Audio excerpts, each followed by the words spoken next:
जगन्नाथ सांग मैंने वेलकम करुचे मो यूट्यूब चैनल प्रश्नपत्र को। चलतु आज प्रश्न स्टार्ट करनबा।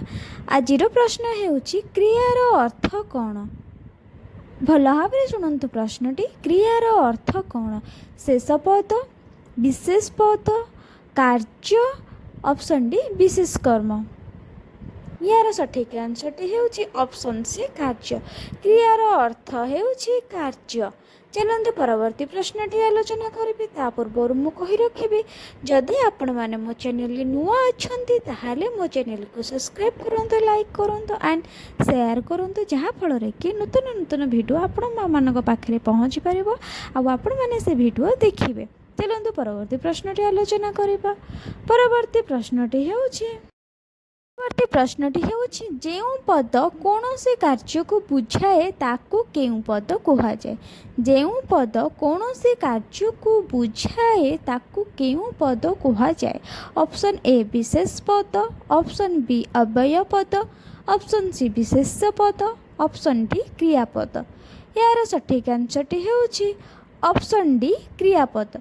जेउ पद कौनसी कार्य को बुझाए ताहाकू क्रियापद बोली कहुए। बुझीला सांग माने जेउ पदटी कौनसी एक कार्य को बुझाई थाए ताहाकू क्रियापद बोली कहुए। 3 नंबर प्रश्नटी हेउची रावण रामचंद्रଙ୍କ द्वारा निहित हेला। रावण रामचंद्रଙ୍କ द्वारा निहित हेला। एही वाक्य रे क्रियापद किए? Option A Ravana, option B हेला, option C Ramachandra, option D द्वारा। तो यार सठिक आंसरटी हेउची ऑप्शन बी हेला। रावण रामचंद्रଙ୍କ द्वारा निहित हेला। तो ये क्रियापदटी हेउची हेला। जदि सेम क्वेश्चन रे आसी था कि रावण रामचंद्रଙ୍କ द्वारा निहित हेला तो ये कर्ता पदटी किए? तो बुझे सांग मैंने। तो ये कर्ता पदटी किए जदि आपण मानक पचारि था आपणकर उत्तरटी कौन रही था ना ये किए रावण कही था आउ कि रामचंद्र कही था। तो भल भाव में आप प्रश्नटी शुणु। कर्ता पदटी किए ना जी कार्य को संपादन करुचे ताकू सी ही कर्ता। तो ये कार्य को किए संपादन करुचे? ये रामचंद्र ही कार्य को संपादन करुछंती। 90% माने कौन कर्ता आगे प्रारंभ रे ही थाए और क्रियापद शेष रे ही थाए। बाकी कर्म प्रश्न को लेकिन ही कर्मपद केउठी ही थाए। तो यार सठिक आंसरटी हेउची रामचंद्र। तो एमती 10% ही एमती क्वेश्चन बुलिकी आसे कि रावण रामचंद्र द्वारा निहित हेले। बुझेगा? तो ये कार्य को संपादनटा किए कर रामचंद्र ही करुँच। तो ये कर्तापद रामचंद्र ही अटंती। 4 नंबर प्रश्नटी हेउची जेउ क्रिया द्वारा वाक्यर अर्थ संपूर्ण हुए।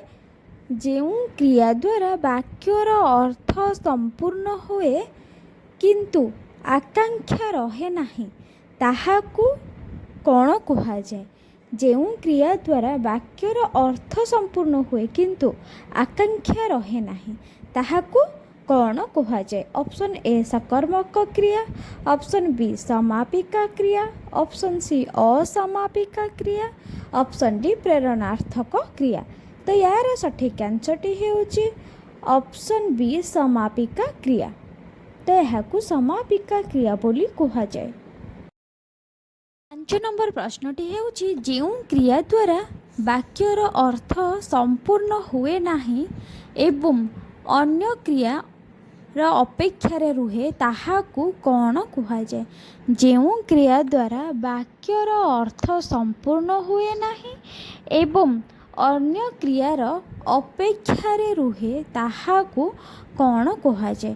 ऑप्शन ए सकर्मक क्रिया, ऑप्शन बी समापिका क्रिया, ऑप्शन सी असमापिका क्रिया, ऑप्शन डी प्रेरणार्थक क्रिया। यार सठिक आंसरटी होची ऑप्शन सी असमापिका क्रिया। ना जो क्रिया द्वारा वाक्यर अर्थ संपूर्ण हुए नहीं एवं अन्य क्रियार अपेक्षा रुहे ताहाको असमापिका क्रिया बोली कहुए।